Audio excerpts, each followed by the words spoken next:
Jail से फरार होने के बाद हमारे बेटे को फिर से काल कोठरी में भेज दिया गया और तुम कुछ नहीं कर सके।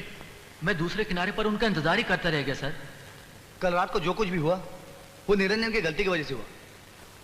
अगर वो उस एसीपी के बेटे को साथ में लेके नहीं भागता तो उसका भाई वहां पे कभी नहीं पहुंचता।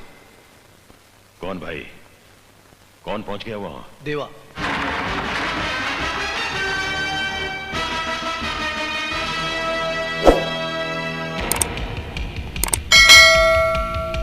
ठहरो।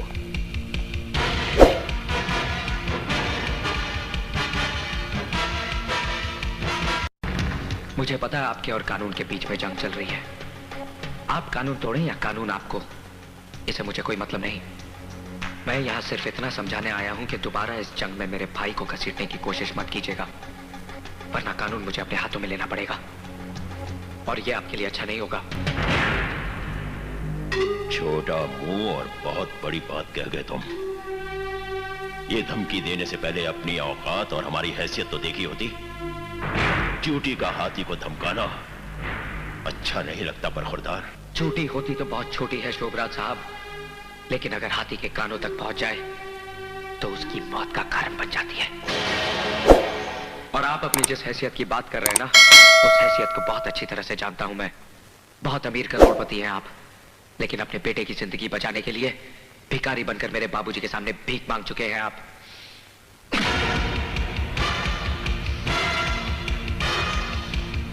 सुना है ये हाथ मेरे बाबूजी के गिरेबान तक भी पहुंच चुके हैं। 10-15 मिनट लोहे के वजन उठाकर कसरत कर लेने से ये मत समझिए कि आप बहुत मजबूत हो गए हैं।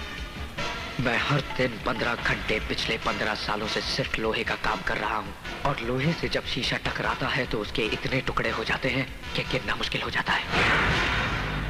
अंग्रेजी में एक कहावत है, एंगर। किसी और को सुनाना, मैं सिर्फ एक जुबान समझता हूं, हिंदुस्तानी।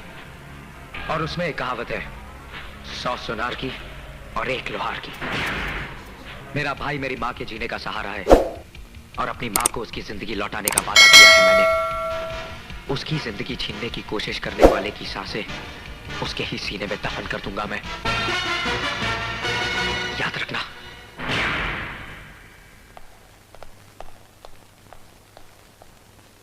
सर, अगर आप कहें तो। नहीं माइकल, मैं तो समझता था कि इसका बाप ही नाग है, लेकिन ये हरामजादा तो कोबरा निकला। दोनों के फन को चलने का कोई दूसरा तरीका सोचना पड़ेगा। क्या कह रहा था वो? कि उसका भाई उसकी मां के जीने का सहारा है? तब तो सहारे को जल्द अज जल्द फांसी होनी चाहिए। प्रेस कॉन्फ्रेंस बुलाओ।